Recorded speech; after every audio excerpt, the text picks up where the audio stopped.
raharam-pirenena mangotraka ny adihevitra eo amin'ireo samy mpisehatra politika.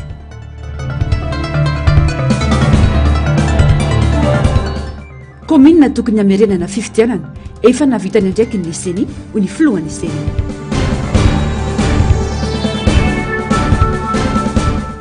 Besarety raim-pianakaviana iray namony ainy vokatry ny firodana trano.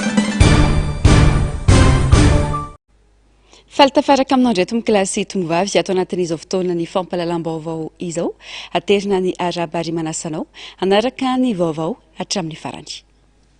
Ampahafantarina isika ety ampiandohana fanambahiny sampana fampahalalam-baovao amin'ity alina ity.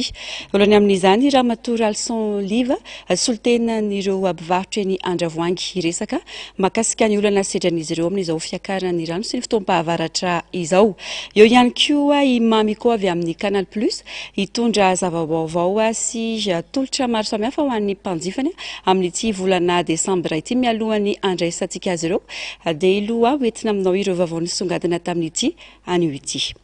Eo amin'ny pony vakina karatra ny filoha Ravalomanana marika Rampitso ankalaza ny tsingeritaona naterany sy anao ny redynamisation na ny fameloma maso ny antoko votiky Madagasikara. Ao amin'ny Magro avaratsena Antsirabe no anaovan'izany manomboka amin'ny folora maraina fanampanazavana entiny Caius Rarson eo amin'ny sariny Mathieu Prince.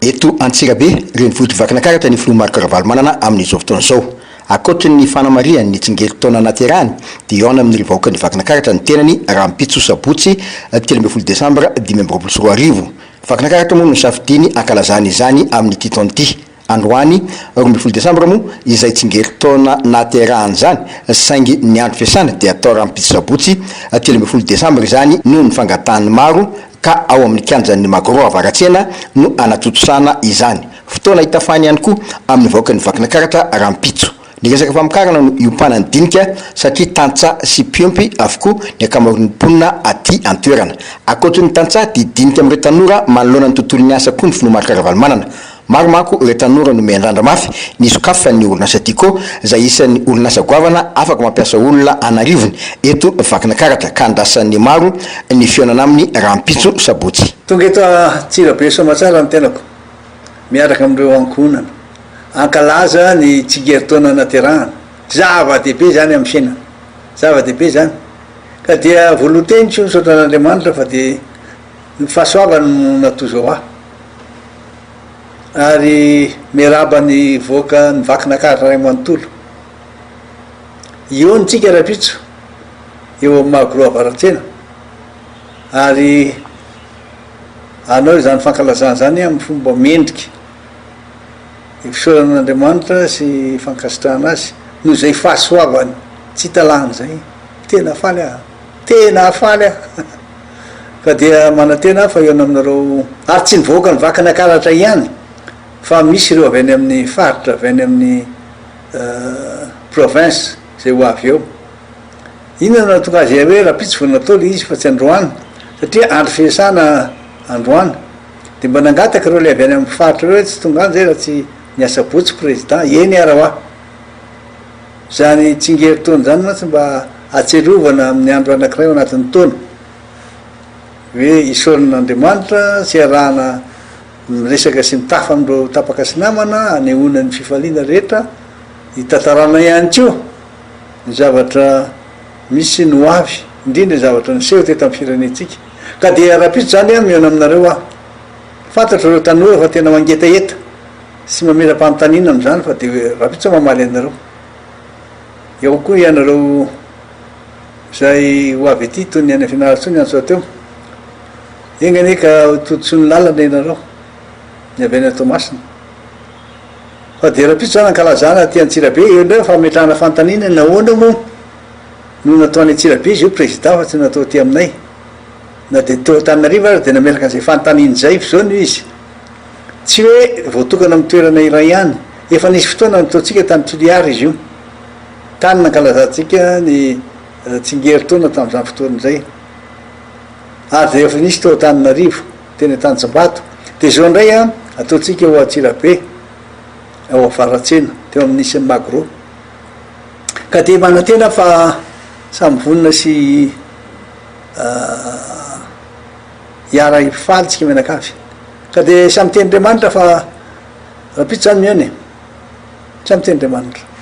Délégationna maro avy amin'ny faritra maro moa ny fanotona ao Antsirabe amin'ity hetsika ity rahampitso akoatra ireo solitena avy any amin'ireo distrika fito mandrafitra ny faritra Vakina Karatra.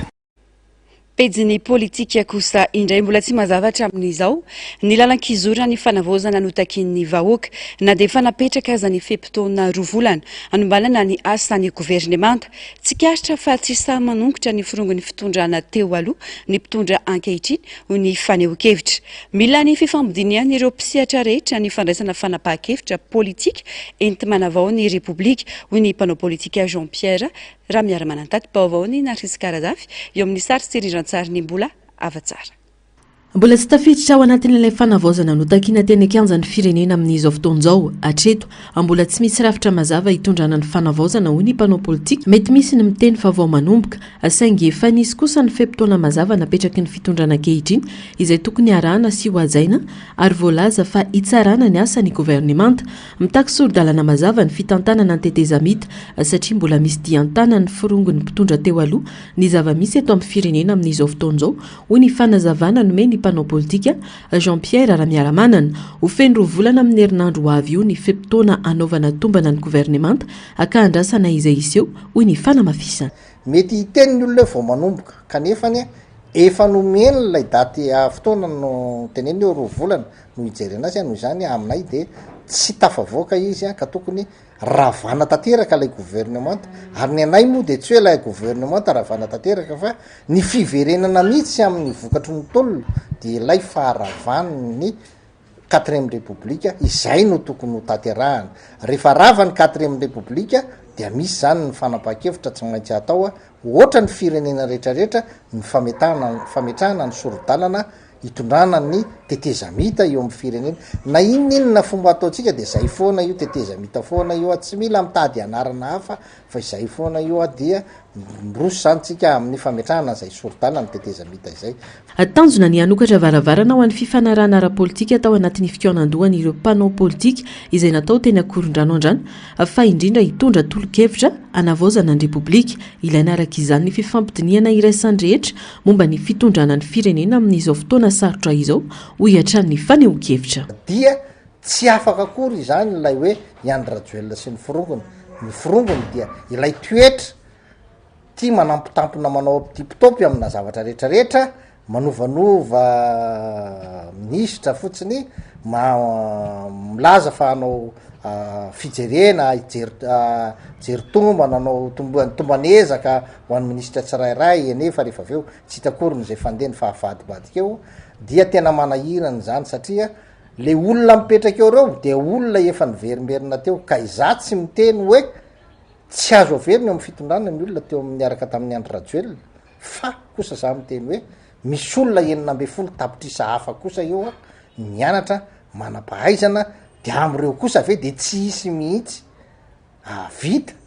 an'ilay zavatra dikan'izany raha izany dia tonga dia alao miverina fiainan'ny mpanjaka itsika rehefa mieritreritra fa tsy anana olona hafa mihitsy akatona daholo ny école satria tsy namokatra inona zany reny université rehetrarehetra reny raha tsy mahita mihitsy tsika olona hafa-tsy olona efa mitondra fanjakana teo ihany no mbola verimberina eo. Miteraka resabe amin'izao fotoan'izao ny fitantanany FFKM mandinika nasionaly ho an'ny fanavaozana ny repoblika tsy tokony hafangaro amin'ny resaka fivavahana ny adevitra politika ary manitsaka ny lalam-panorenana misy amin'izao fotoana izany satria tsy voahaja ny laïcité de l'État ho hiatran'ny fanazavana. FFKM dia fikambanana fa tsy olo-tokana ny dikan'izany ny fanapahan-kevitra rehetra ao amin'ny FFKM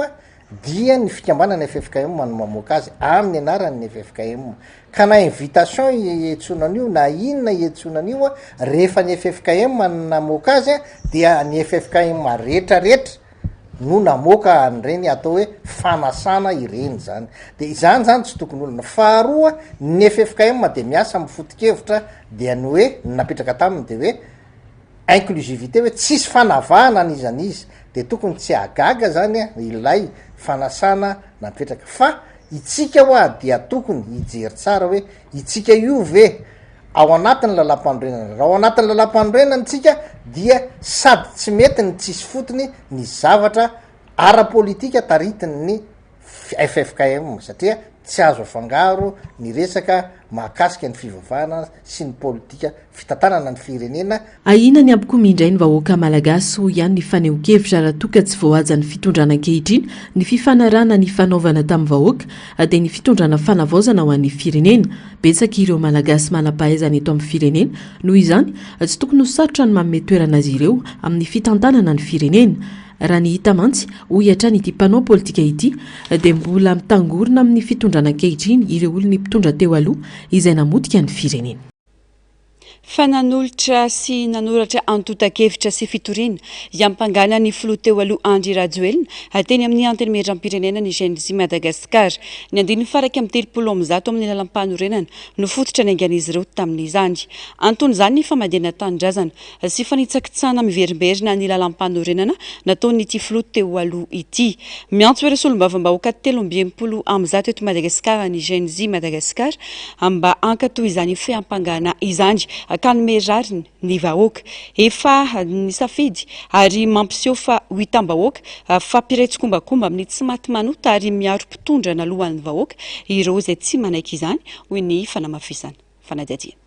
Araka ny andiny faraka amin'ny 30 amin'ny lalam-panorenana izay milaza fa ny filohan'ny repoblika dia tsy tompona andraikitra afa-tsy ny amin'ny famadihana tanindrazana ny fantikana bevavana ny fantikana miverimberina ny lalam-panorenana ny tsy fanatanterana ny andraikiny hita miariary fa tsy mifanaraka amin'ny fisahanana ny asany. Ino no hitondrany tany ho GNJ ny antota-kevitra naroso ny ampanganany sy hitoriana ny filoha teo aloha Andry Rajoelina. Ny antenimieram-pirenena no afaka mampanga azy amin'ny alalan'ny latsabato misaraka atao mpahabe-maso ary laniny ny roa apatelo ny mpikambana ao aminy. Azo tsarainy eo alohan'ny fitsarana avo izy ho izy ireo tanora ka nanoratana sy ny lanolorana ny fiampangana amin'ny fomba ofisialy ny filoha teo aloha Andry Rajoelina teny amin'ny anteny miandram-pirenena no ny famadihana tanindrazana sy fanitsakitsana miverimberina ny lalam-panorenana. Toy ny fitakian'ny vahoaka nanomboka tamin'ny etsika 20 septambra ity atao ity ho ny fanamafisana. Miantso ireo solombavambahoaka 30 eto Madagasikara ny GNJ Madagasikara mba hankatoy izany fiampangana izany ka nome rariny ny vahoaka. Efa misafidy ary mampiseho ho hitam-bahoaka fampiretsy-kombakomba amin'ny tsy maty manota ary miaro mpitondra nalohan'ny vahoaka ireo izay tsy manaiky izany ho ny fanamafisana. Ny fanavaozana sy fanarenana ny Madagasikara dia mitaky rariny tsy mitanila ary tsy misy fanavahana ny fanavaozana sy fanarenana ny Madagasikara hoy ny fanamafisana. Tsy anaiky na oviana ny tsy maty manota ny tanora malagasy na ny efa vita na ny mbola mety ho atao. Fotoana ampisehoana ny marina izao. Safidy ankina ny ampirenena no miantefa amin'ny androm-panjakana rehetra. Ambalin'ny fitakian'ny vahoaka ara-drariny sa noho ny tsy maty manota ho ny fanontaniana napetraky ny GNJ Madagasikara. Ankoatra izay raha ny vaovao eto amintsika amin'izao fotoan'izao ny parlementaire frantsay Seba Sabrina amotipototra ny fomba natongava ny fiaramanidina frantsay teto ka nitondra ny Andry Rajoelina ny alan'ny Madagasikara. Tokony ho fitaratra ho an'ny parlementaire malagasy zany ho ny fanamafisana ny solombavambahoaka Fidèle Razarapiera. Ampiasainay amin'ny tena maha-anteny miaram-pirenena anazy ny anteny miaram-pirenena dia ampiasaina amin'izay io ny rôle ny atao hoe solombavambahoaka. Mpanao an'izany eny solombavambahoaka ohatran'ny ny olona raisinareo saretsaina amintsika amin'ny teny izao misy parlementaire frantsay tonga eto amintsika manao famitorana mikasika an'ilay avion mitondra ny gay Andry Rajoelina nitsoaka. Hitanareo amin'izany zany atao hoe parlementaire ny olona ny solombavambahoaka ny olona tonga aty amintsika mihitsy efa eto le olona reo tonga aty amintsika izy manao fanadihadiana hoe ahoana moa zany ny idiran'iny avion vazaha iny tany Sainte Marie iza ny nanome topy an'iny iza ny nanao an'izao an'iny dia ahoana naiza ny Andry Rajoelina fa any Sainte Marie izy dia nandeha Nico izy nandeha nakany zany zany adiadian'olona. Donc iza zany no niresaka tamin'ny Andry Rajoelina tsy azoazo ny Andry Rajoelina fahatany iny hoe ahoana moa ny azahoany avion vazaha hitondra anazy hitsoaka iza zany nampitsoaka ny Andry Rajoelina tandreo miparlementaire ny olona hoa tsy mitsitsy ratsakazo zany mihitsy. Zany le zavatra tena atao hoe asany atao hoe solombavambahoaka izay tsy Andry Rajoelina nampiasa ny anteny miaram-pirenena. Nanamafy ny solombavambahoaka Fidèle Razarapiera fa ho ampiasaina araka nametrany lalàna azy ny anteny miaram-pirenena manomboka izao rehefa tsy hainy mpitondra teo aloha nampiasa ity androm-panjakana ity. Itsangana ny voamiera mpanao famitorana eo anivon'ny anteny miaram-pirenena. Orinasa efatra ny fantohany fanadihadiana dia ny mahakasika ny Rarabasy Toliara, Ambatovy, Air Madagasikara ary ny Jirama. Nolanin'ireo solombavambahoaka omaly ny tolo-pe-kevitra entina manangana ny voamiera mpanao famitorana momba ny fitantanana eo anivon'ny Jirama. Tanjona amin'izany nijerena ny olana rehetra misy ary ny hanolorana vahaolana mifandraika amin'izany.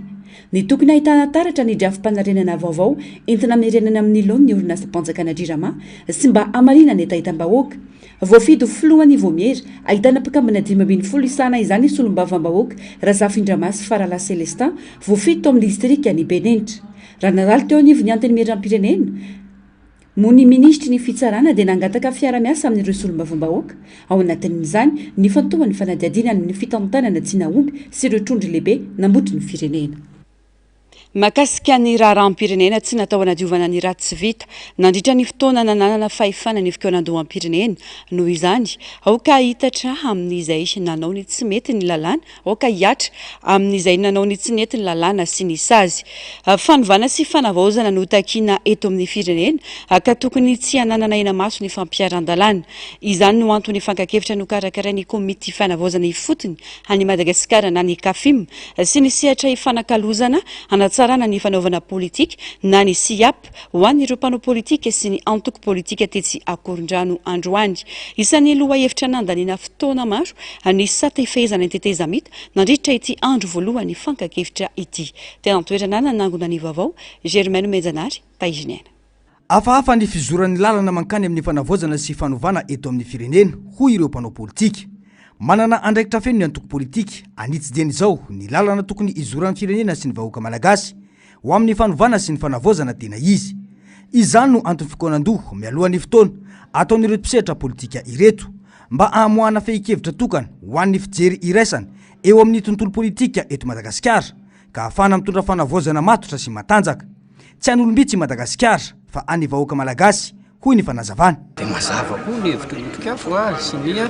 Kafim zany dia ny hoe tsy sanatry koloko tsy sanatry koa ny sehatra sahala amin'izao zany dia hanadiovana ny efa maloto rehetrarehetra na hoe hampanjakana an'izay tsy maty manoto izay tena sanatriavina mihitsy ao anatin'izay fa ny anay dia mazava tsara ao anatin'ilay izy hoe mikaraka vahaolana ho an'ny firenentsika fa kosa izay nanao ny ataony dia tokony samy ilanja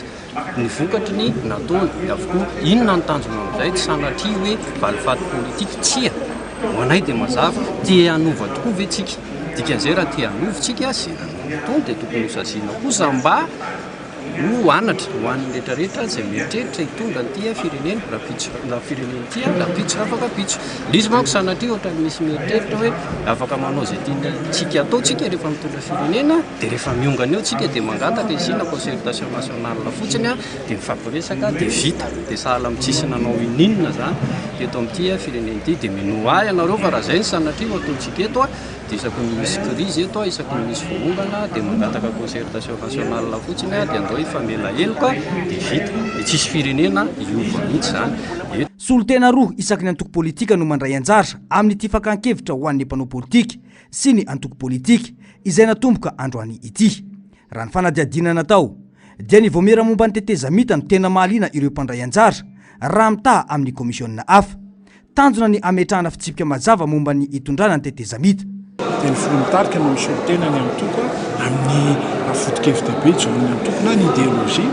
dia mety misy koa membre any ny SGS ny sisy tena mitondra ny teniny antoko dia mahasolo-tena tsara mihitsy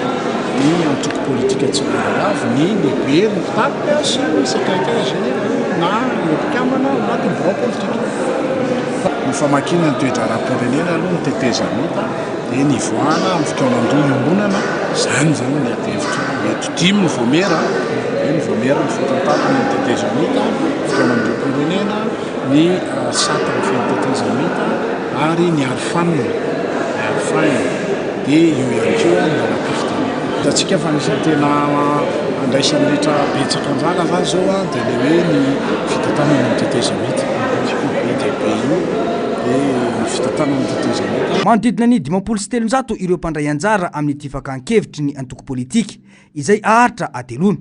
misy ihany koa ny fandrafetana fitsipitondran-tena ho an'ireo samy mpanao politika nandritra izany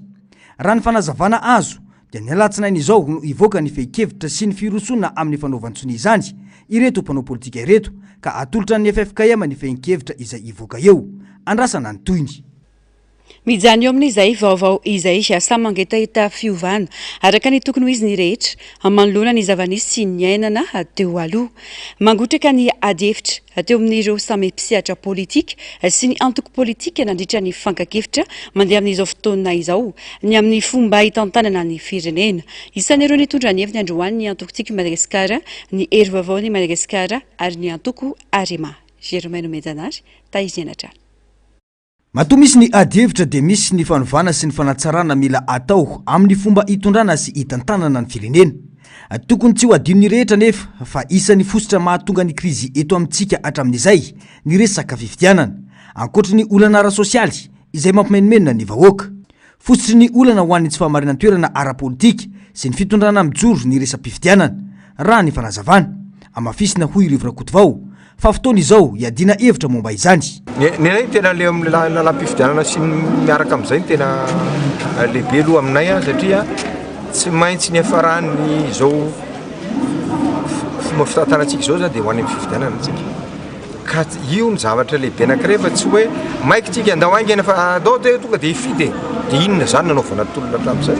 Efa ovinitsika ny ady an'io hoe tsy mety eny ny fomba fitantanana ny fifidianana ary raha misy lampiozongozona ny fitondrany ny Andry Rajoelina dia ny fifidianana zay efa nitenen'ny olona foana manome ohatra anareo azao nisy teto amin'ity firenena ity didina voan'ny tribunaly sy maintsy averina ny fifidianana fa tsy natao. Tsy niteny ny seny tsy niteny ny izan'izy fa tsy nataon'ilay fitondram-panjakana fotsiny dia atao ahoana zany ny firenentsika. Zany tsy manala an'ireo sehatra maro samihafa amin'ny hoe dinihana ny constitution dinihana ny fomba ataoko hoe ny hitantanana ny firenentsika amin'ny lafiny ara-sosialy ary ekonomika. Tamin'ny taona 17 zay dia efa nametraka nanao le amendement hoe andao oferana ny vola ampiasaina amin'ny fifidianana ary fantatra hoe avaizany vola andao ajanona ny fanomezana t-shirt vary akondro hoe an'ny olona mandritry ny farafaratsiny le ray volana farany ary indrindra neutralité ny mpitondra statistique zao tsy azo nitenenina mihitsy ny Andry Rajoelina tamin'ny fotoana ary fa izany tsy nalala fa manao propaganda izy fa tsy niteny ny CENI tsy niteny ny HCC tsy niteny ny fitondram-panjakana. Isan'ny fanatsarana ilaina eto amin'ny firenena ny fahafahan'ireo antoko politika manao ny asany araka ny lalàna hoy ny antoko tiako Madagasikara mitily mijery ary manamafiorina ny antoko antom-pijoroan'ny antoko politika ny fakana fahefana ka mba olona manana programa mazava no mitondra firenena. Fotoana izao anamafisana izany ho hiatrany ny fanazavana betsy androfana ny antoko politika eto amintsika ka tokony isy lalàna mamaritra izany raha ny fanamafisana. Ao ny anjavana tokoa dia fanavozana ny tena hoe fanovana ny rafitra mametraka rafitra tena hoe ny verina hoe mamaly ny atahita amin'ny vahoakantsika amin'ny tontolo zay dia miaraka amin'ny besomaro zay tsy miala mihitsy amin'izay olona tena mitondra hoe hevitra ampandrosoana anampina koa ny fitondrany kosa aloha fa ny timma dia tena hoe manampy ny fitondrany fa ny tiako mbola apetraka ihany mikasika ny antoko politika hoa tena anjara ministère-ny atany dia manentany antoko politika ketraketra anao le hoe animation de la vie politique devoir an'izany andraikiny zany ary zay koa ny timma dia manentany antoko politika ketraketra mba hidiny amin'ny afaritra ihany koa mba metraka amin'ny baziny zany zay dia avitsika zay fa tokony vérifier ny miterany atany dinzo izabo ny tena parti politika tena mafeno fepetra nane olona telo ray telo tsisy activité politique dia tokony foanany zany tena zay ny lalàna zay fa tsy mifanenjera ny antoko politika mba mihetsiketsika zay ny tiako resahana zay tena lalàna mihitsy zay resahako anareo zay zavatra zay ka adiditsika parti politique mba mihetsiketsika koa nareo mandehanany amin'ny faritra nareo zany district nareo commune nareo fa tsy mijanety nareo dia manentsika fotsiny oatra zany tsy mety zany zavatra zay fa mihetsiketsika daholo tsika ketraketra tombontsoam-pirenena jerevantsika. Raha ho an'ny antoko Arema dia ny fandrafetana ny fitsipika hitondrana ny tetezamita no ilaina apetraka eto amin'ny firenena. Tsy misy drafitra mazava manko atreto ny momba ity tetezamita ity hatramin'ny androany ka mampisavoritaka ny maro ka ilaina ny fampitovikevitra eo amin'ny sampanao politika raha ny fanazavana.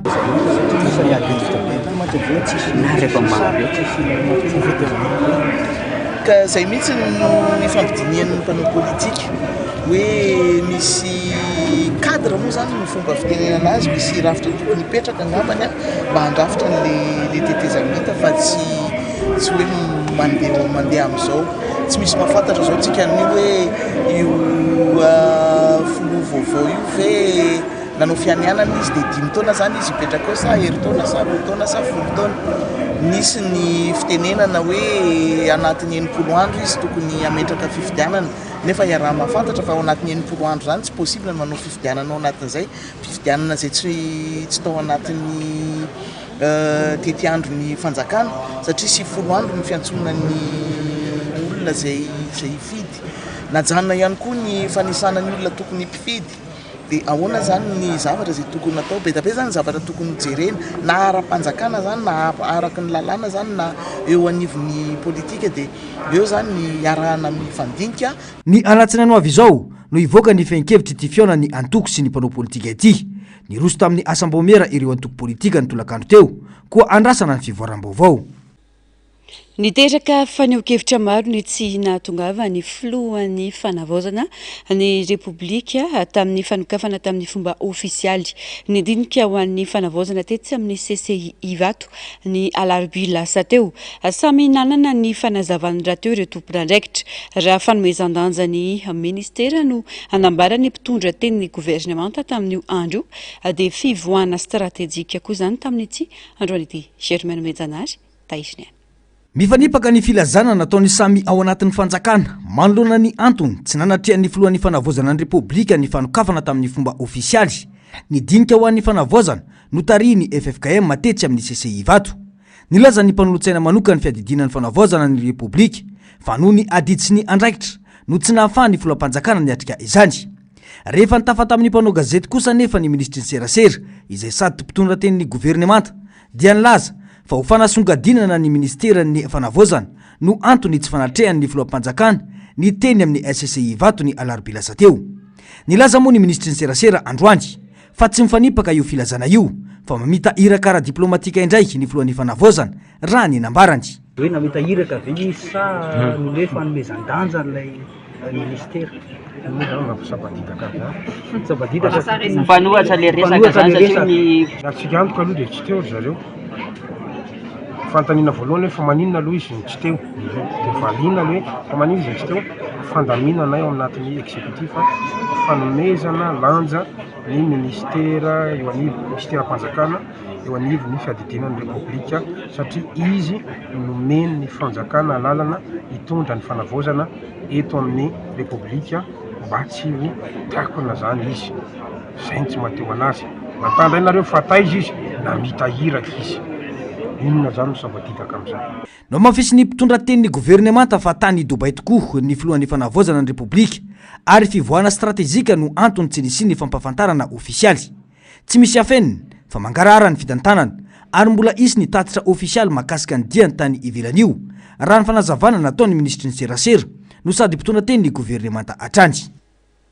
Raha fomba hafa kosa indray namoaka fanambarana ofisialy ireo lehibe ny boriboritany amin'ny distrika Nambohitra Atrimo milaza fa maro ireo tsindry sy fanelingelenana raha politika miatra aminy rehefa manao ny asa-panjakana eny fotony miantso ny fitondram-panjakana izy ireo manoloana izany mba ametraka fitsipika mazava sy hanome fiarovana ho an'ny mpiasa-panjakana ary anao fanadihadiana momba ireo tranga fandrahonana sy fanelingelenana nandefa taratasy ho an'ny filoham-panjakana ny mpanolotsaina avo ny praiministra lehibe ny gouvernemanta sy ny fitantanandry ara-panjakana ny ministry ny atitany sy ny fitsinjaram-pahefana izy ireo manoloana izany hijery akaiky ity tranga ity ka hitondra vahaolana anaty fotoana fohy fanambana. Manohitra ny tsindry sy raha matahora ataon'ny antoko politika sy ny mpanao politika avy amin'ny farim-piadidiana hafa amin'ny lehibe ny boriboritany mpanjakana ao amin'ny distrika Nambohitra Atrimo ireo lehibe ny boriboritany rehetra ao amin'ny distrika Nambohitra Atrimo ny vondrona ka nanao fanambarana miaraka.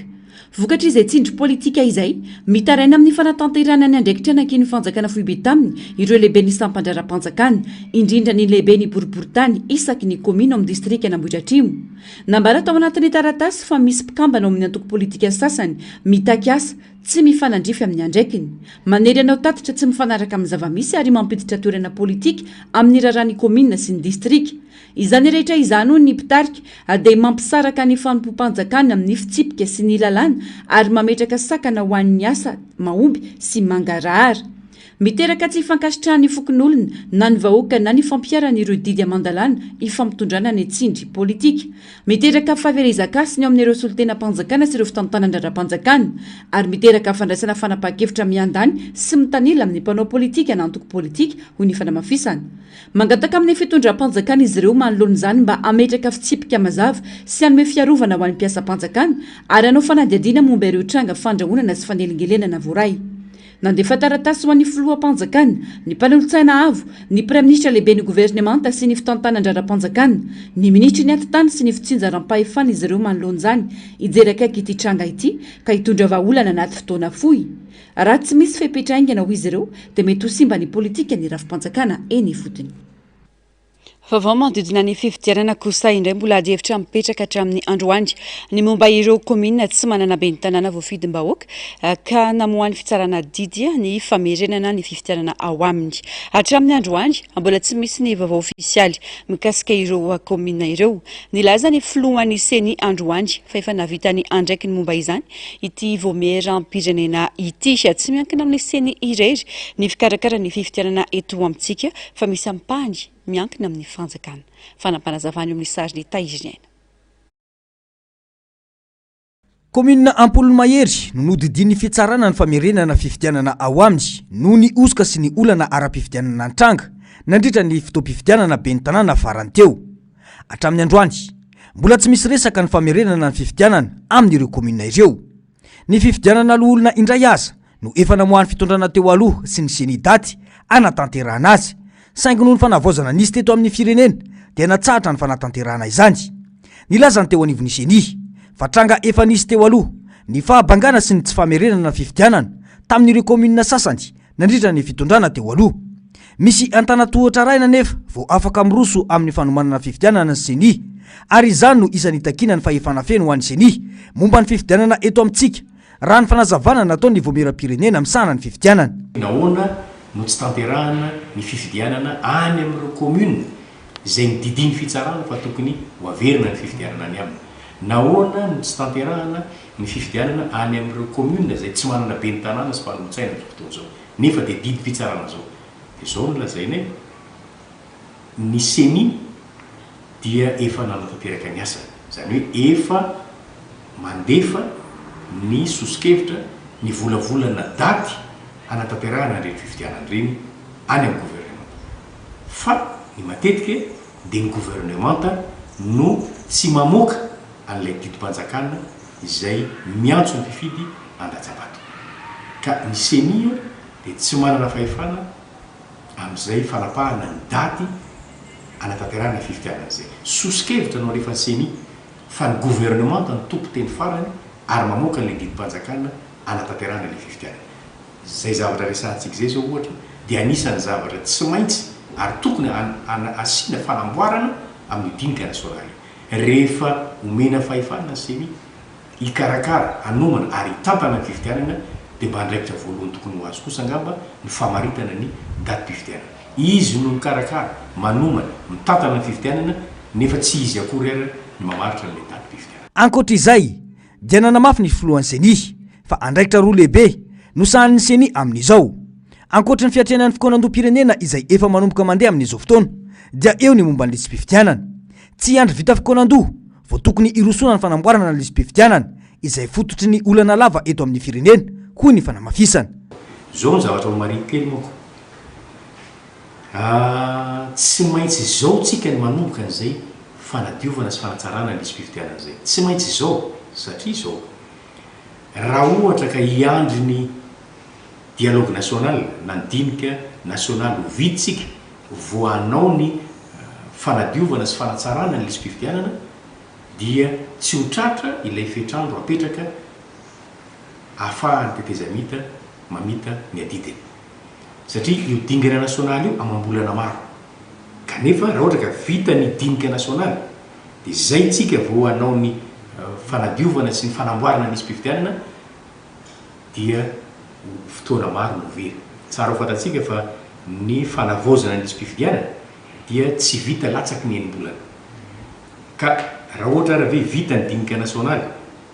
dia ny olona manantena fa rehefa vita io dinika nasionaly io dia tonga dia hiditra fifidianana amin'izay dia inona ary ny listra anaovantsika ny fifidianana dia ho tenenina ndray zany vaoaka mbola miandry enymbolana indray tsika fa azaontsika voanomboka ny lisy fifidianana dia tsy mety fa dian'izao zany dia efa tokony atomboka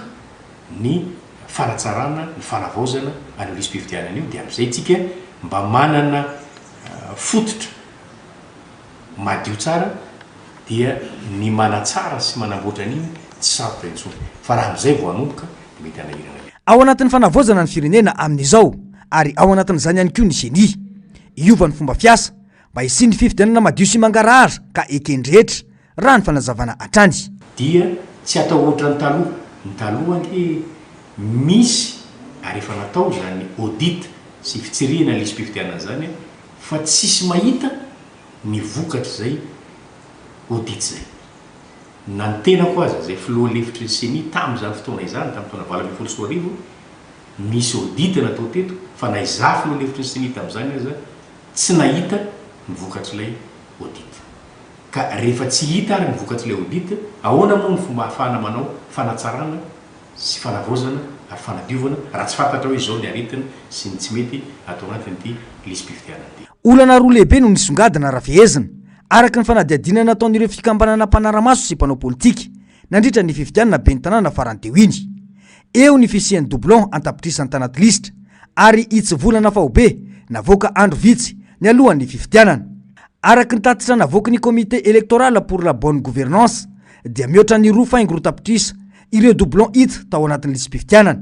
ny ampahatelo ny mpifidy voasoratra anarana no voakasiky ny tsy fetezana araka ny fanambarany ny fikambanana mpanaramaso ny fifidianana ka ilaina ny fanadiovana ny lisy fifidianana raha ny fanehoan-kevitra ny ompanatanteraka tamin'ny fahafahan'ny tanora maneho hevitra sy ny tontolo politika ny ady hevitra atetsy amin'ny studio sifaka androany ady hevitra izay natao tao anatin'ny fanamariana ny faintaona ny sy ny ty fitoeram-pamokarana feo sy sary tianana mafy ny tale jeneraly ny sifaka nandritra izany fa zava-dehibe ny fianona ny tanora manoloana ny raharam-pirenena sy ny olana izay sedrainy fanadiadiana tanora sy ny fanavaozana tanora sy ny sehatra politika io no lohahevitra lehibe izay ny angany ady hevitra antsehatra teto amin'ny studio sifaka etsika izay tafiditra ao anatin'ny fankalazana ny fahenina taona ny siny ty ivitoerana rakipeo sy rakitsary ity teto Madagasikara raha dimy no mpandray anjarana saina dia telo ihany no tonga niatrika izany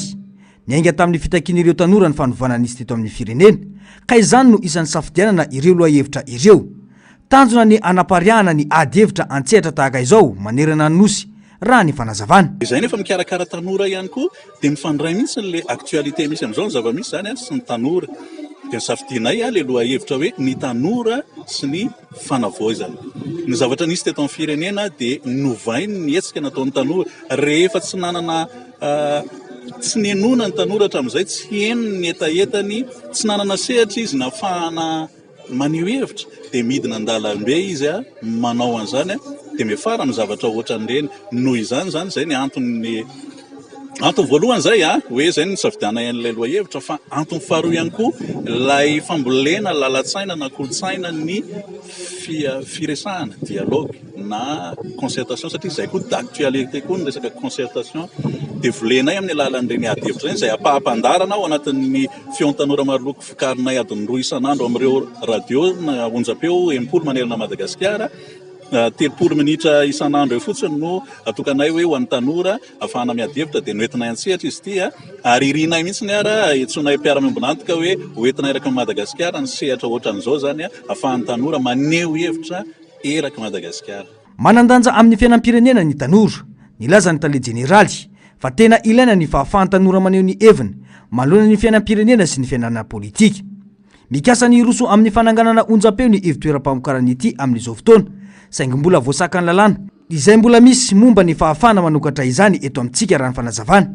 tsy mihevitra ny anilika ireo onjapeo efa mpiara-miasa aminy anefa ny sifaka raha toka eken'ny fanjakany ny fahafahan'izy ireo anangana onjapeo eto Madagasikara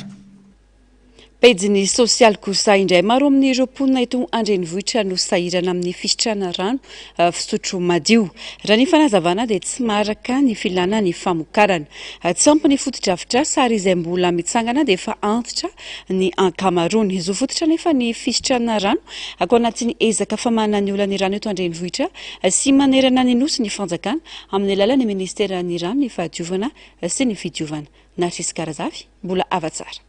Maro amin'ireo fokotany eto andrenivohitra amin'izao no zara raha mahazo rano tsy vitany tsy misy fa mbola maloto ihany koa ny rano tonga ny tokantrano tranga izay isan'ny mampitaraina ny olona maro. Mitombo isan'andro ny mponina eto Antananarivo sy ny manodidina, mitombo ihany koa ny filana rano fisotro madio. Tombanana ho 3 hetsy metatra toratelo isan'andro no ilain'ny renivohitra nefa 2 hetsy metatra toratelo monja no vokarina eny Mandrotreza. Io elanelana goavan'io araka izany no mahatonga ny olany famatsiana rano amin'izao fotoana tsy eto andrenivohitra ihany fa ny olany rano manerana ny nosy mihitsy. Ezaka atao hatreto azahoan-drehetra rano ny fanaterana amin'ireo toerana marefo, ny fanamboarana sy fampitomboana ireo lava-drano na forage vaovao ary ny fampitomboana tetikasa famokarana sy fizarana rano amin'ny ankapobeny. Famahana ny olan-drano eto Antananarivo dia mitovy ihany koa amin'ny famahana ny olan-drano eran'ny Madagasikara. Eto Antananarivo efa nilazaiko tamin'ny kabary teo dia hoe mitombo ny isan'ny mponina, mitombo ny fotodrafitrasa manerana ny Antananarivo dia mesimba ireo fantsona. Ny rano eto Antananarivo dia tsy ampy, efa nitononona teo hoe 300 000 m3 jour ny filana eto Antananarivo, 200 000 m3 jour no vokarina eny Mandrotreza. Ary hitantsika na manaraka ny pagin'ny ministera ny rano fanadiovana sy fidiovantsika anapiko an'ilay fanontaniana teo dia mandeha ny fotodrafitrasa ary manaraka an'izany ny ministera ny rano fanadiovana ary fidiovana. Tena manaraka akaiky ny ekipan'ny JIRAMA ny ministera. Hoy ianao teo hoe inona ny foezaka? Ny foezaka dia misy ny fanaterana sy fitaterana rano. Raha ny JIRAMA tena miandraikitra an'izay fa manara-maso akaiky ary manampy ihany koa ny ministera. Efa antitra avokoa ny ankamaroan'ny fotodrafitrasa noho izany tsy mahazaka ny fitombony mponina napetraka androany ny vato fototra ny fanatsarana ho an'ny fanavaozana ny tetikasa tana water free ho an'ny distrika Navaradrano. Tohana arabola avy amin'ny vondrona Europeana mitentina 770 faingo 3 tapitrisa euro no ahafahana anao ny iasa ny atsasaka io vola io dia fanampiana tsy averina ary ny sisa kosa averina totona ho fanatsarana ny famatsiana rano ao anatin'ny commune manodidina. Misy efa hitanareo reny fanamboarana ny forage, efa navita forage 220 tsika raha ho an'ny commune urbaine Antananarivo. Mitohy hatrany ny fanamboarana forage amintsika miteny zao ho avy atsoatsy ny fanolorana andro ny saina fanolorana ny forage ao amin'ny hôpitaly Omi izay efa fantatritsika fa ny hôpitaly ny tena omena rano voalohany indrindra satria misy fitsaboana aminazy ireny. Eo ihany koa eny Ankatso, eny amin'ny université sy eny amin'ny cité ho atolotra ihany koa amin'ny farany taonty ny forage anankiroa eny amin'ny Ankatso 1 sy Ankatso 2. Ankoatran'izay dia efa misy hitanareo amin'ny pagin'ny ministera ireo forage atolotra isaky ny faritra izay efa eo ampamitana izany tsika amin'izao fotoana izao. Nisy ihany koa ny forage natolotra Andriamatoa filohan'ny fanavaozana ny Repoblika eraky ny université enina eto Madagasikara, mbola ho ampitomboana izany fa tsy mijanona hatreo akoriny. Lahara-pameana ho an'ny fitondram-panjakana mijoro ny fampisotrana rano fisotro madio ho an'ny malagasy rehetra, ho kosa ny mpanolotsaina avy ny fiadidiana ny fanavaozana ny Repoblika. Lahara-pamean'ny fitondram-panjakana amin'izao fotoana izao ny fanomezana ny zo fototra dia ny fisitrahana rano madio ho an'ny vahoaka malagasy iray manontolo. Natombokontsika izy ity androany eto amin'ny Antananarivo sy ny manodidina fa mbola ho hitarintsika amin'ny Madagasikara iray manontolo 420 volana farafahabeany no anaovantsika anazy farafahaelany izay efa nitany sakona mandritra ny kabary teo ny zavatra ho atao mandritra n'izay 420 volana izay. Mino sy matoky zany fa aorianan'izay dia sitraka rano madio Antananarivo sy ny manodidina. Tombanana ho 50 am'zato ka hatramin'ny 520 am'zato litatra isan'andro ny rano lanin'ny tokantrano iray arakaraka ny isan'ny olona mitentina 4 alina ka hatramin'ny 5 sy 5 alina litatra isan-taona zany raha totaly. Ny ankamaroan'ny rano dia lany amin'ny fidiovana sy ny fanadiovana ary ny asa ao an-dakozia mizara amin'ny asa maro isan'andro ny fandaniana toy ny fandrahoana sakafo izay mety hahatratra 30 ka hatramin'ny 80 litatra ny rano ampiasaina anaty trano fidiovana izay mitaky enina ka hatramin'ny 2.20 litatra isan'olona, ny fanasana lovia izay mety andaniana 10 ka hatramin'ny 30 litatra raha atao an-tanana, ary ny sakafo sy ny rano fisotro izay mahatratra 10 ka hatramin'ny 5.20 litatra isa-tokantrano. Misy fiantraikany lehibe amin'ny fandaniana rano ny fahazarana toy ny fandroana matetika, ny fanasana fiara na ny fanondrahana zaridaina sy ny maro hafa. Manapirofo ireo tombana tsotsotra ireo fa aina mamelona ny aina ka tsy tokony atao ambany zavatra ny famatsiana azy, ny fisitrahana azy izay zo fototra raha teo. Fa vao ny tranga mpiaramonina kosa indray ny paritaka teny amin'ny tambazotra Antserasera omaly ariva. Ny firodana ny trano iray teny Besarety ataorian'ny Orambe ny Kija fantatra fa olona 3 mianaka izy ireo no taraiky tao anatin'io trano io ka afitra somatsara ny renim-pianakaviana sy ilay ankizy 13 taona raha namony ihany kosa ny renim-pianakaviana. Manoloana izany dia manao antso ny sampana mpamonjy voina mba andraisana fepetra sy fanapakevitra faranjaingana ho an'ireo olona mipetraka amin'ny toerana tandindondosina nanangona ny vaovao Narcisse Karazavy mbola ava tsara. Atrano iray no nirodana tety Besarety omaly ariva tokony tamin'ny 7 latsaka 10 telo mianaka tao anatin'ity trano ity ka ilay zaza 13 taona no tafavoaka voalohany raha toka ora iray taty aoriana vao tafavoakan'ireo mpamonjy voina ny renim-pianakaviana. Mitantara ny zava-nisy Injaka zanaky ny Aramboina. Olona anankitelo no tao, sandranay dia mamanay sy dadanay dia say aminy olona tao. Dia ny teo akaiko ny teo moa izy cosinako sy ny cosinko ny tao. Dia zareo ny tena nahita n'ilay zavatra nisehoketra rehetra teo moa izany fa zaho mbola nianatra hoe tena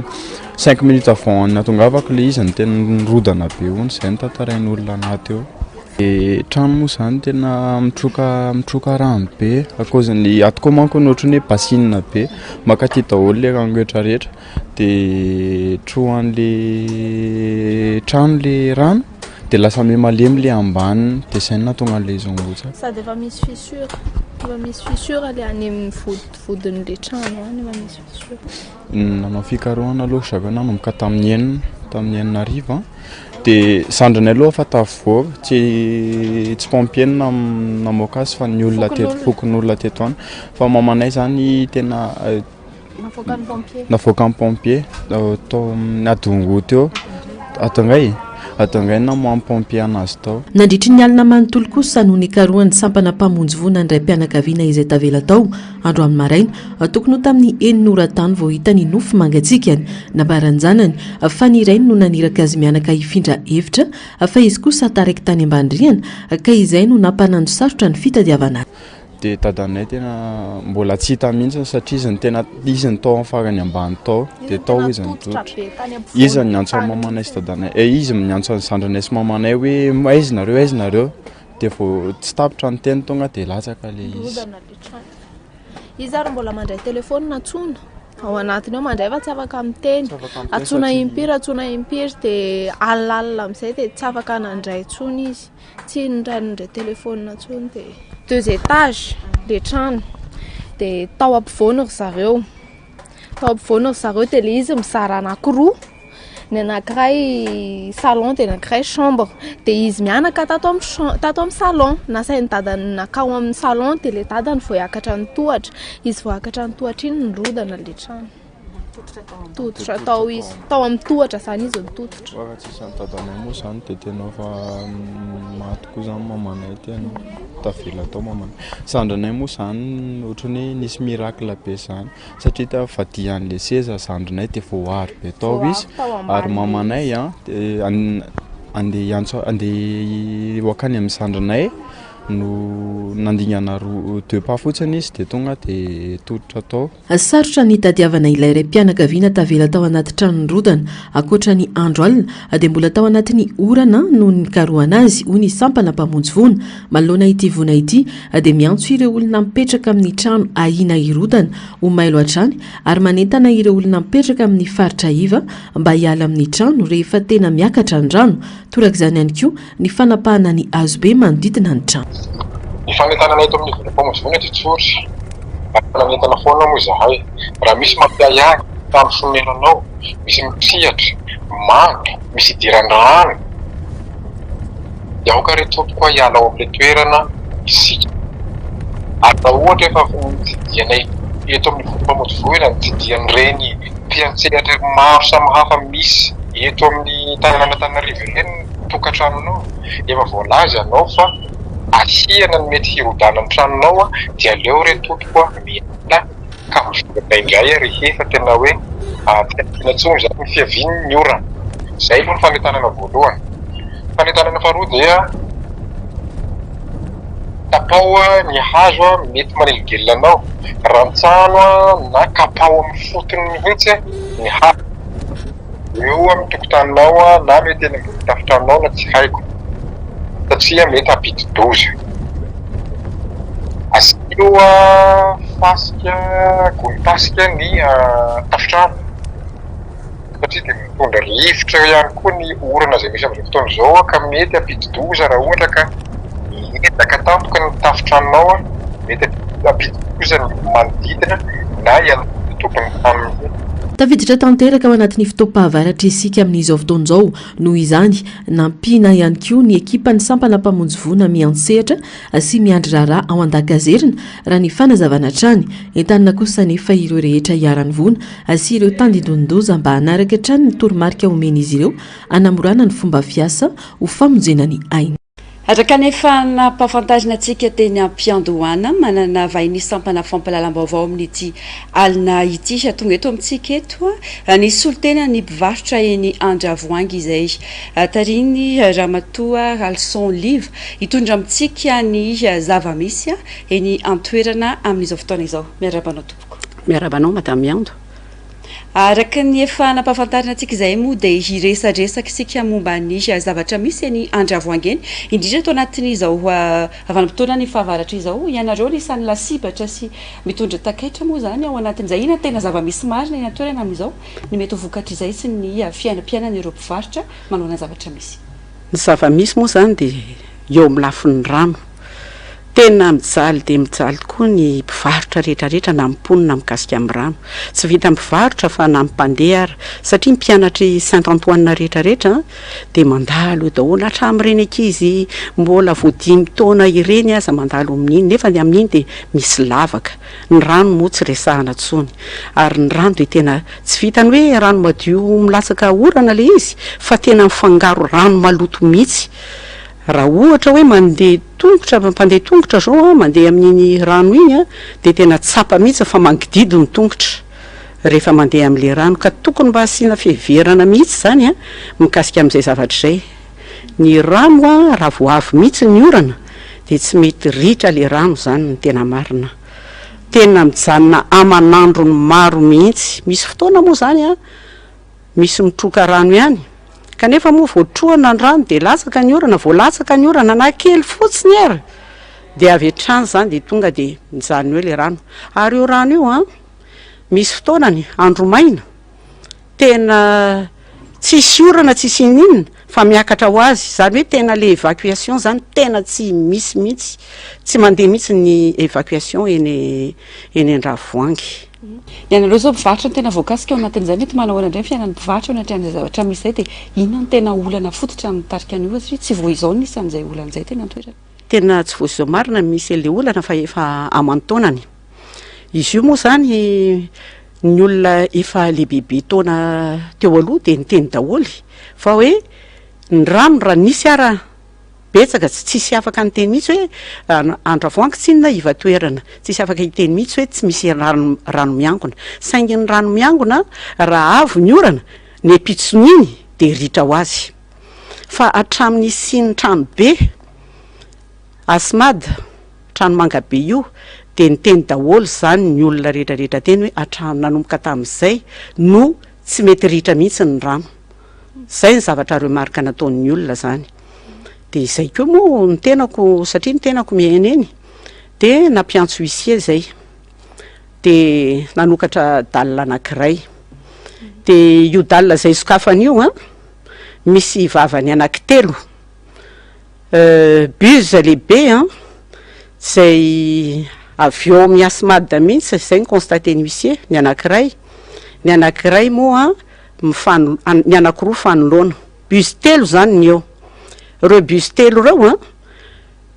raha araka mifandraisako azy aloha dia bus-mpanjakana daholo satria mitovy ny haben'izy ireo. Raha nanontany any tao amin'ny Asimady moa za dia ozy izy hoe aa niary madama ozy izy bus nataoko ngeza be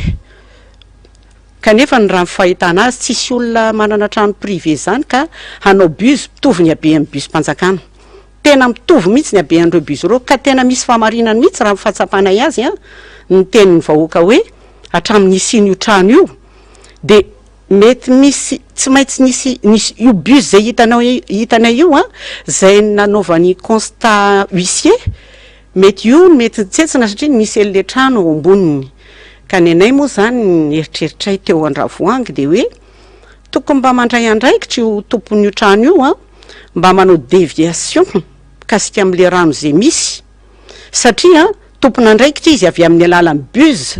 zay mandalo ao aminy. Zay zany nieritreritra fa tokony isy vahaolana maharitra io zavatra io. Faharoa manarakarak'izay koa ny tena mahavoany izy io dia izao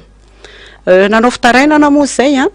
napetrakay tany amin'ny présidence, nalefanay tany amin'ny ministère ny aménagement, nalefa nandefasanay koa ny commune urbaine Antananarivo Saint-Miva Fokotany. Nataonay mitovy daholo ireo taratasy ireo fitarainana mikasika amin'io mikasika amin'io Andravoahangy. Tao anatin'izay fitarainana izay dia nolazainay zay etaetam-bahoaka. Matetika moa zany efa ohatrany hoe tsy dia miandry ny asany avy any amin'ny fanjakana intsony dia nandray andraikitra zay ary nisoratanay tao anatin'le taratasy mihitsy hoe ho raisinay ny andraikitra 100 isan-jato izahay no miantoka ny matériel rehetra, izahay koa miantoka ny main d'œuvre saingy amin'ny maharabe ampanjakana azy dia tsy azonay atao mihitsy mikitika arabe raha tsy misy taratasy mazava manome autorisation anay fokon'olona eo hoe hanala ny tsetsiny izahay hanamboatra zay azonay atao ka mba ahafahan'ireo vahoaka ireo miasa. Zay zany ny zavatra nangatahanay, tsy miantoka ny vola ny fanjakana na dia ariary azy kanefa dia tsy nomena valiny zany teny zany ary io tsy indray mandeha ny nangatahanay fa nanao zay tamin'ny novembre dia fahitanay azy aloha tamin'ny volana janvier nahita zay fotodrafitrasa zay nataon'ny fanjakana ihany tery amin'ny rond-point. Io rond-point io moa dia efa nampimenimenina vahoaka mihitsy satria loaran'ny fanjakana izy io nataony ngeza be mihitsy dia nataony vahoaka ny olona zay mponina teny Andravoahangy fanaripako tena fako fotsiny za ny tenako aza tenako manokana dia indraindray manirak'olona hoe mandana isoro ny fako dia teo ampanalana ny fako no nahitanay koa dia ohatran'izao ny zavatra fandehanteny rehefa afaka ny fako zany dia nahita izahay dalina ngeza be matratra 2 mètres ny alavany à peu près 60 cm ny sakany anakenina amin'izay raha kely indrindra ny tao zany hoe tokony mame raha jerena zany ny surfaceny raha kely indrindra 6 mètres carrés. Zay zany ny dalina hitanay tao tamin'izahako ny tenako nampanala an'le fako. Taty aoriana nefa dia gaga tamin'ny taorianany fitarainanay tamin'ny mois de novembre io 6 mètres carrés io lasa mivadika 1 mètre carré. Everinay fa na olona farazay tsotra azy mba takatra an'izany maninona ny dalina tamin'ny andro fanjanahantany 6 mètres carrés vitsy mimponina tamin'izany zay sahazan'le olona zao voabainka betsaka mimponina hovaina 1 mètre carré io regard io tena gaga zay. Ary tamin'izay nanala an'le fako tao ara dia nisy olona azo lazaina hoe nanao ara-tsipana mihitsy satria ny sarona dalina anankiray dia na tsy valany mba tsy andahana ny rano mihitsy ka aza ny zavatra zany raha mba hita amin'ny fanjakana na ahoana satria raha nitaraina ny vahoaka ny tenen'ireo zay nanao an'io lavaka be io dia nanaovany valy boribory fotsiny hoe tsy azonareo kitiana io satria ny vahoaka matsapa fa hoe asiana zordiry izy io ary vao mainka manabe an'le mety matsetsina an'le mahatonga an'le rano maloto tsy ny rarahiny mihitsy ny vahoaka ny mpiasan'ny fanjakana zany tamin'izany fotoan'izany raha mba nitaraina an'izany. Zay zany ny fipetrany tompoko. Ao anatin'izay tsy vao izao ianareo no nanao fitarainana momba an'io tranga io itsika raha toko hoe fa anatin'ny fotoana ny fahavaratra mihitsy ny manahoana tsy tara ve ny asa raha ao anatin'izay efa nisy tompona ndraiky mpanjakara ihany koa izy natena antoerana manahoana ny vokatry izay asa nataon'izy ireo zay ny vokatry ny asa dia izay lazaiko anao zay tsy fantatro moa zany fa za tsy afaka hitsaran'izany fa anjara fanjakana no mahita an'izany toko mijery misy olo tena mijery eny toerana fa izay vahoaka aloha no mahita ary zay mihitsy ny antony nandefasanay taratasy taty aoriana fitarainanay voalohany tamin'ny mois de novembre dia nandeha mbola nisy tamin'ny mois de mai dia mbola nisy koa raha fantelony nalefanay ambonin'izay koa manarakarak'izay mba farafaratsiny re olona le buse zay efa nisy teo aloha tokony hoe sorona nitsetsina zay any anatiny fa dia tsy afaka ireo mpiasa-mpanjakana mihitsy ka tsaiko sao dia mba tokony hosoloany re olona rehefa tsy havita ny asany efa mataonany ary mampahory vahoaka ao anatin'izay indrindra miresaka raharam-pirenena zay tsika vadika kely ao anatin'izay inona no mety ho vahaolana avy aminao maloana an'izay zavatra misy amin'ny akabe vahaolana zany ny tena hitanay dia izao tokony hampantanjahana ny fokotany ny atao hoe fokotany matanjaka izany tsisy azo lazaina mihitsy hoe misy fatanjahana raha tsy misy vola tsy azo lazaina mihitsy hoe matanjaka raha tsy isy vola raha ny eritreritray dia izao aoka ny etra tany etra trano mba ho raisin'ny fokotany tsy azo everina mihitsy hoe fokotany ve ohatran'izao ny fomba fokotany dia avitan'izany io tsy azo raisina ohatran'izay mihitsy fa tsy maintsy misy ezaka satria raha misy fahoriana mahazo ny vahoaka direkta ohatran'izao tsika rehetrarehetra zao ngamba mino fa samy nandeha ny an-dalana daholy samy tsisy zay tsy mahita fa tena loto eran'ny lalana Tananarivo aloha ny hitako tena mahatsiravina mihitsy ny tena atao hoe tsy mampatay andeha tongotra aoka angamba tsy ilazany atsibriany fa fatatsika ny tiako lazaina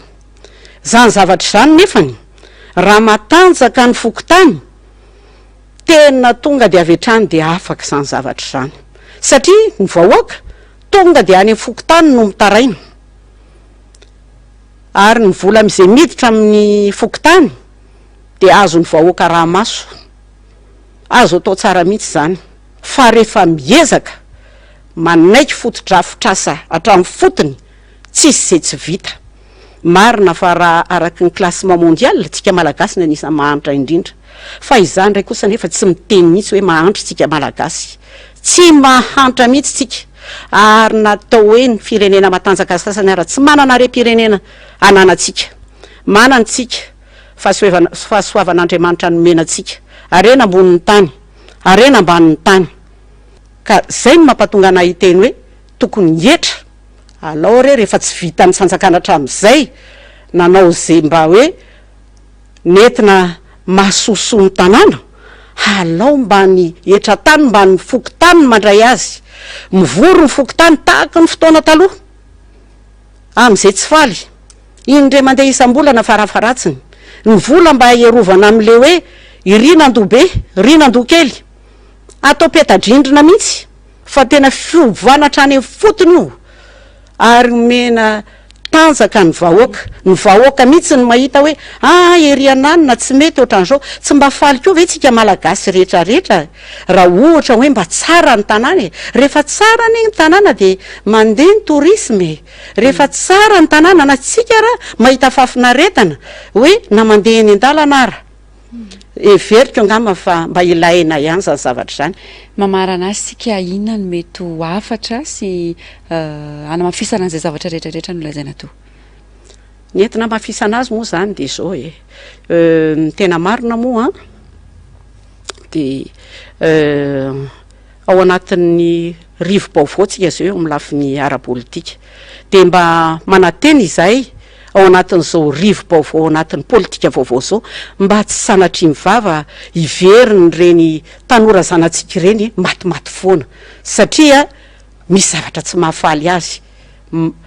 dia mino aho fa amin'izay fotoan'izay tena betsaka ny zavatra miova rehefa matanjaka ny vokotany afaka mijery an'ireny zaza zay mipetraka eny an-dalana miaraka amin'ireny ny mangataka zany nefany raha matanjaka ny fokotany fokotany ihany de efa tena afaka tonga de mandray andraikitra avy amin'ny alalany etra hoe asiana trano sosial ho an'ireny olona ireny ny zaza malagasy rehetra de tokony hianatra daholy na de izay sy fotsy de arany tena zava-dehibe tanàna madio de zava-dehibe ka rehefa tsy vita ny afatra amin'izay re ovay ao am-pelantanany hafa indray le fomba fitondrana amin'ny vola angatrana feno ary ianao nitondran'izay vaovao tsara ho fantatra rehetra avy ny andravoangy izay mankasitraka anao tompoko saotra anao madame Miando eo saotra tompoko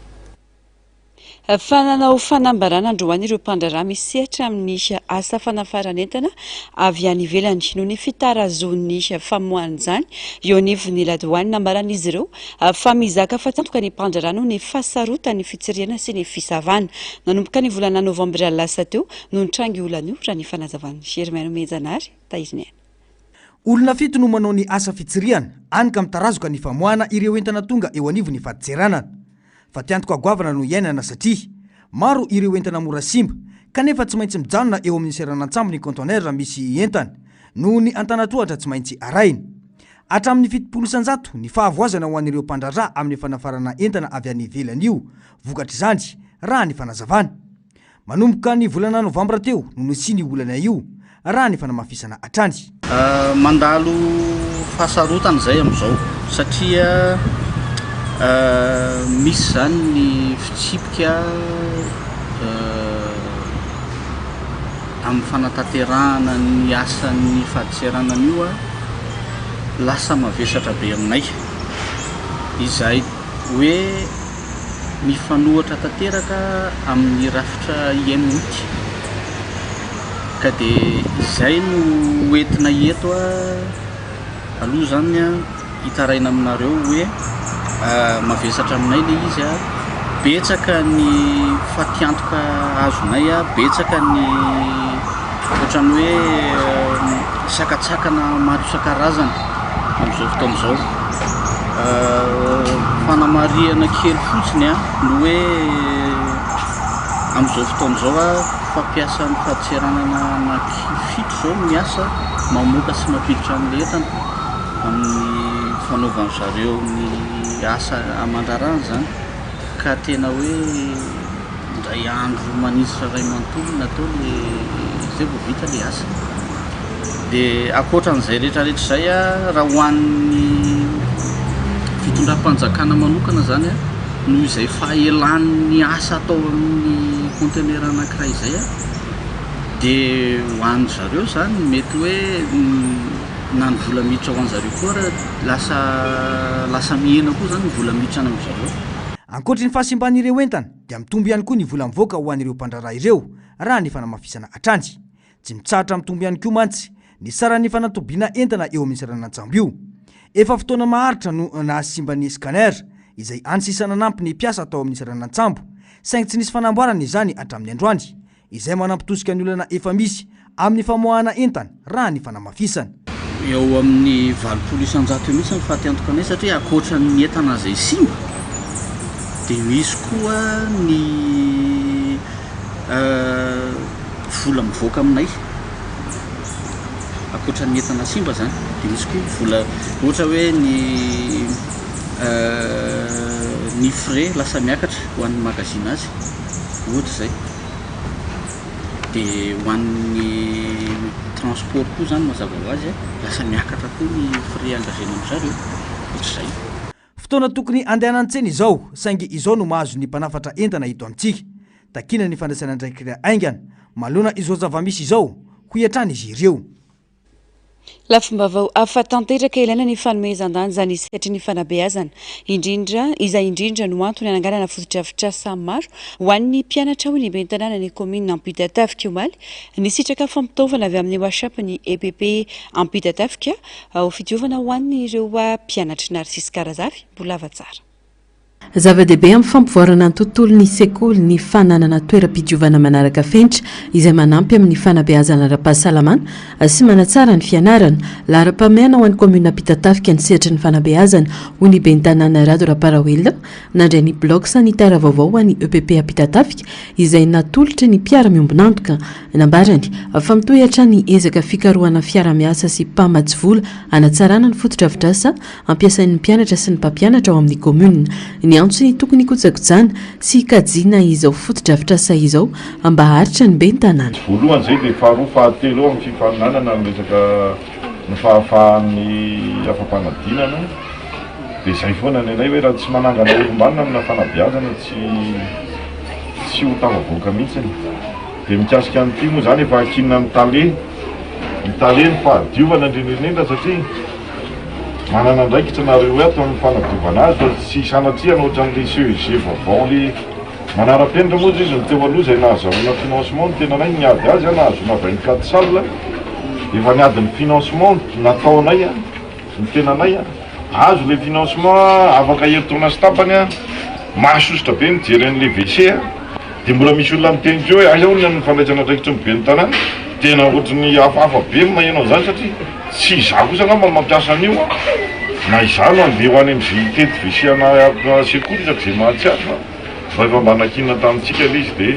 mba aleo anaraka ny fandaminantsika. Tsy hijanona amin'ity trano fidiovana ity ny fiara-miasa amin'ireo mpiara-miombonantoka raha ny fanazavana fa mbola hisy tetika asa fanatsarana hafa ho tohizana ho tombotsoan'ny ankizy sy ny mponina ao Pitatafika. Tonga eto amintsika i Mamiko avy amin'ny Canal Plus hitondra zava-baovao marobe ho an'ny mpanjifa amin'izao volana Desambra izao moa izay volana izay sy ny fetin'ny farantaona, fetin'ny Krismasy tafiditra ao anatin'izay avokoa. Miarabanao i namana Mamiko? Ya, miaraba namana Yando dia miaraba ihany koa ny mpijery ny NPS amin'izao fotoana izao manerana ny Madagasikara. Araka nefa anambarako teo manana tolotra maromaro ny Canal Plus amin'izao volana Desambra izao azo ampahafantarina ve inona avy izay tolotra omeny Canal Plus ho an'ny mpanjifan'izay? Ya, efa nanomboka tamin'ity volana ity moa izy efa nanomboka tamin'ny 1er Desambra tany dia efa nanana offre ny Canal Plus izany hoe promotion tsika amin'izao fotoana izao an'ny olona rehetra zany izay mbola tsy tafiditra ao anatin'ny fianakaviam-bean'ny Canal Plus fotoanan'izao izy satria nahoana 45,000 ariary monja zao dia afaka mampiditra an'izay Canal Plus zay ao atokantranotsika izany hoe mitondra 45,000 ariary ianao dia mandalo any aminay azoko tenenina ihany aloha tonga dia hoe ao Analakely Canal Plus Store ao Analakely dia omenanao avy hatrany ny abonnement ray volana miaraka amin'ny décodeur miaraka amin'ny antenne rehetrarehetra izany hoe télé ny tsy omena ianao télé ny tsy omena ianao zany ao anatin'izay 45,000 ariary zay. Raha tsy afaka makeny Analakely hoe zany ny mpanjifa dia mety manahoana ny endrikendrika izay? Raha ohatra ka tena tsy afaka mandalo eny aminay eny ambodikanay Canal Plus Store Analakely dia afaka tsy maninona hoe miantso anahy ihany omeko manaraka eo le numéroako avy eo dia jerenay hoe ahoana ny fomba naterana azy any atokantranonareo dia miaraka amin'ny installation moa zany mazava loatra. Fa iny moa zany izao no tena mety hoe mahasamihafa ny tolotra omenareo amin'ity volana Desambra ity sa taminy teo aloha moa zany? Amin'ny maha promotion anazy ozy izy teo dia nilatsaka mihitsy ny fidirana ao amin'ny Canal Plus Madagasikara izany hoe raha taloha izy zao raha 80,000 ariary miditra ao amin'ny Canal Plus dia amin'izao izy amin'izao promotion zao 45,000 ariary ozy izy sady ny tena mahasamihafa anazy raha taloha raha décodeur tsotra no nampiarahanay aminy dia amin'izao le izy tena ataontsika hoe décodeur connecté izany décodeur connecté zany raha vidintsika zany mbola hoe 200,000 ariary raha amin'ny fotoana mahazatra zany amin'izao anefa ny décodeur connecté tafiditra ao anatin'ilay promotion antsika 45,000 ariary tafiditra ao zay tena mahasamihafa be anazy mihitsy zany hoe inona ny atao hoe décodeur connecté zany sady afaka mampiasa connexion ianao aminy no afaka mampiasa ihany koa antenne. mahita kanala rehetrarehetra ve zany ho tolotra manokana io sa mety misy pisopisony kely miovaovana anatinatiny any mahita ny kanala rehetra ianao somary hitariko kely izy satria efa tafiditra kely ao anatin'izay ihany ny réabonnement raha ohatra ianao ka manao an réabonnement avy hatrany amin'ilay 36 000 ariary dia tafiditra avy hatrany ao anatin'ilay ataontsika hoe tokanala ianao zany hoe 45 apinao 36 000 ariary 81 000 ariary zany no entinao de efa abonnement roa volana no menanao ny premier mois anao amin'io tokanala ny deuxième mois anao amin'io access zany hoe mahita anazy rehetra mihitsy ianao zany akoatran'ny Netflix zay ny tsy ao anatiny zany hoe mahita ianao ho an'ny mpakafy baolina rehetra reny mahafantatra tsara n'izany atao hoe DSTV zany mahita anazy ianao ao anatin'izay hitanao daholo ny chaîne rehetra ao anatin'ny Canal Plus zany rehefa manao réabonnement avy hatrany ianao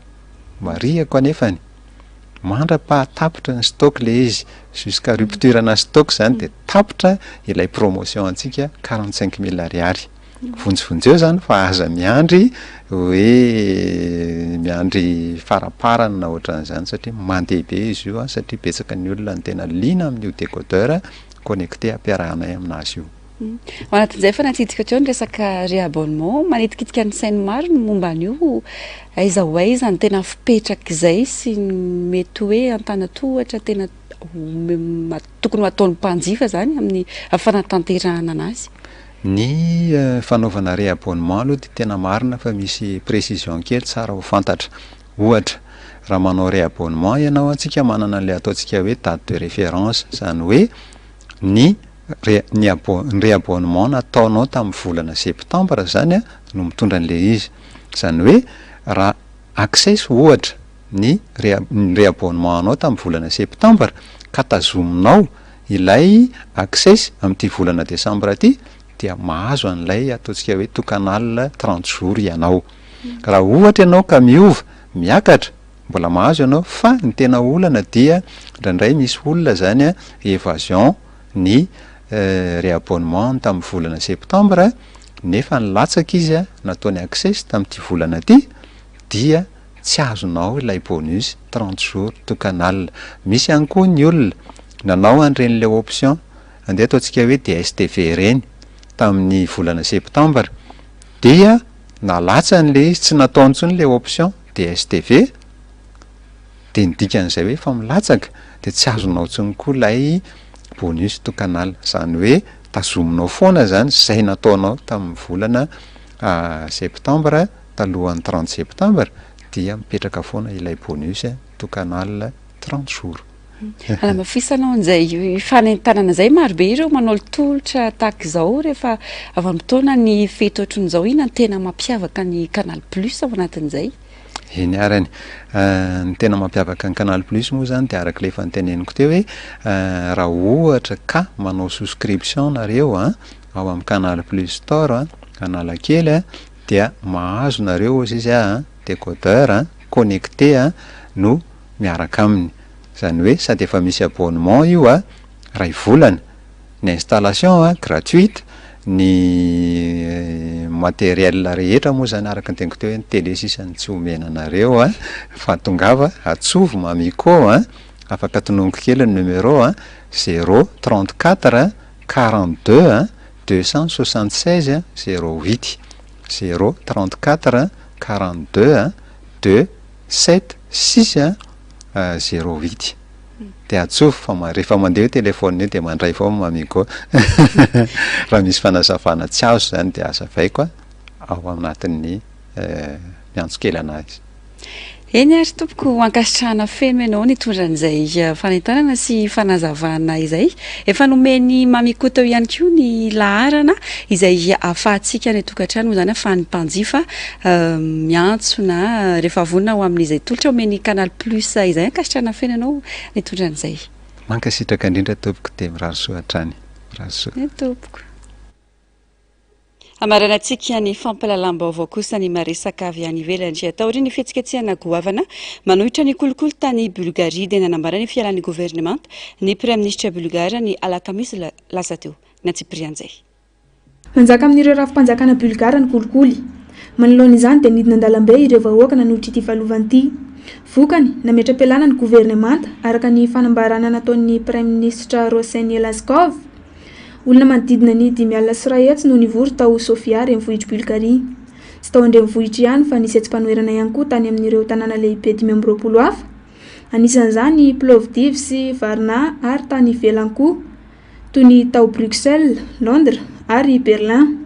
Niteraka tezeram-bahoaka ny teti-bola 2024 izay ahitana fiakaran'ny hetra sy ny saram-piarovana ara-tsosialy. Hitombo koa ny fandaniana, fomba hanakonana ny fanodikodinam-bola ireo fanondrotana isan-karazan'ireo raha ny fandinian'ny mponina. Tsy namany olana ny fisintonan'ny governemanta ny teti-bola 2024. Ny ahenjana ny tady ary very ny fifampitokisana teo amin'ny mpitondra sy ny vahoaka bulgare. Hiditra ho mpikambana faha 20 ao amin'ny faritra mampiasa ny euro ny 2 janoary 2024 izao i Bulgaria. Raha ny fanadihadina natao tamin'ny volana Jona 2024 nefa dia 7.7 isanjaton'ny olom-pirenena bulgare dia manohitra ny fampiasana ny vola io ambonany eo amin'ny Europeanina noho ny tahotry ny mety ho fiakaran'ny vidim-piainana. Mbola tsy tafahala akory ny takaitrana velany aty tao Gaza namely indray ny rivotoza Biron aniteraka tondra-drano sy fahampitehana izany ka narivony ireo very fialofana miantso fanampiana sy fandraisana ndraikitra iraisam-pirenena nimpona any an-toerana fanampanazavana.